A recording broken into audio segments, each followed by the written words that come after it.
tribe demands that its members learn the skills that are necessary for that tribe.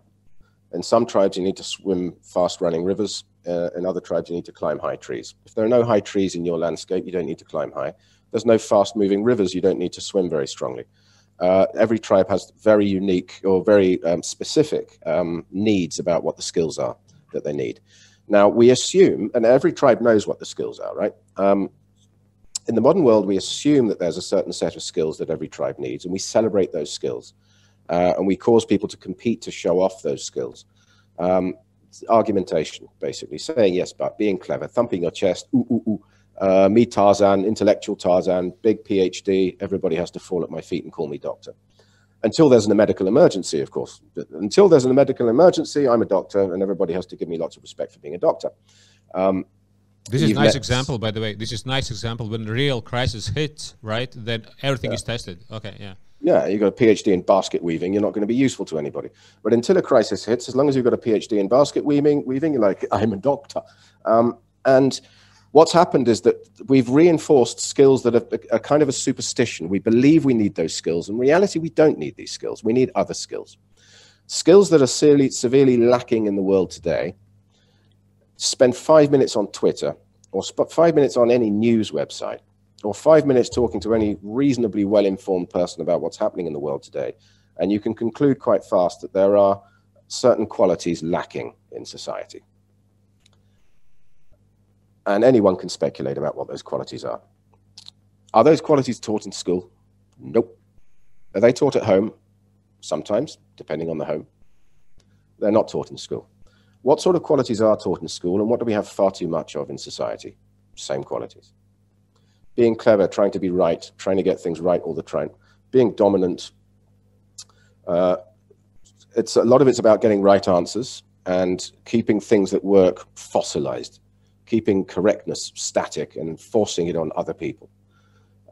You can either be creative or you can be right. You can't do both at the same time except by chance. And the world needs a lot more creativity right now than rightness.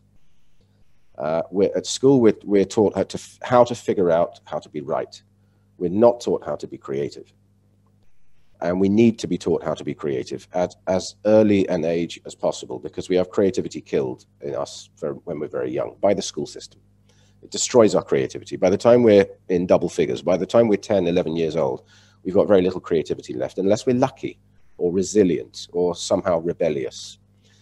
Most of us learn how to play the game of getting grades, the game of earning the fake love, the approval of the teacher, the game of winning the hierarchical competitions later on in life about getting into university and getting into good jobs. We learn how to play those games. So we learn how to become hostile and competitive. We learn how to undermine each other's interests.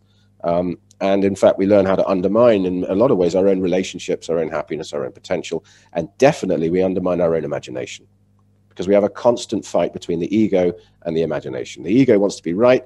The imagination wants to play. And the imagination can't play when the ego is demanding rightness all the time.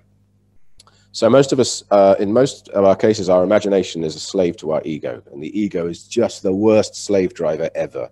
It's needy, it's greedy, it's ignorant, it's brutal, it's impatient, and it has no idea what it actually wants. And so it cripples the imagination. The imagination is kept in a cage, and very, very rarely is it ever allowed out. Some people in the West have learned how to release their imagination from that cage. Improvisers, for example, people who are trained to go up on stage with no script for 2 hours and keep the audience laughing, they have to learn how to let the imagination out of the cage. That's what improvisation is. Most people don't know how to do it, and it's really, really sad. I think improvisation should be taught at school. It's as important as any other school subject. As far as I'm concerned, you can replace maths with improv, and you'll have a more rounded child. You could replace geography with improv. You could replace literature with improv, replace history with improv. You'll have a more rounded child. This is bold. And in fact, you can teach anything through improv. If you want to teach history, well, why not have a scene between the peasants and the landowners in the 17th century? Have a debate between them. Have a town hall debate. Sure. Have a debate between the Bolsheviks and the Mensheviks or whatever it is.